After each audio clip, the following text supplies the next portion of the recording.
আজকে আমি বানিয়েছি ভেন্ডির সবজি, যেটার জন্য আমি কড়াইয়ের মধ্যে তেল দিয়ে ওটার উপরে আমি একটু জিরা দিয়ে দিলাম।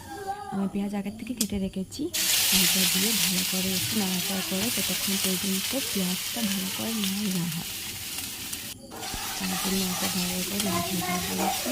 করার পরে যখন দেখেছি একটু লাল হয়েছে, তারপরে ওটার উপরে আমি ভেন্ডিগুলি সব দিয়ে দিলাম। ভেন্ডিগুলি সব দেওয়ার পরে ভালো করে একটু নাড়াচাড়া করাই, নাড়াচাড়া করার পরে একটু নুন, তারপরে একটু হলদি গুঁড়ো দিলাম।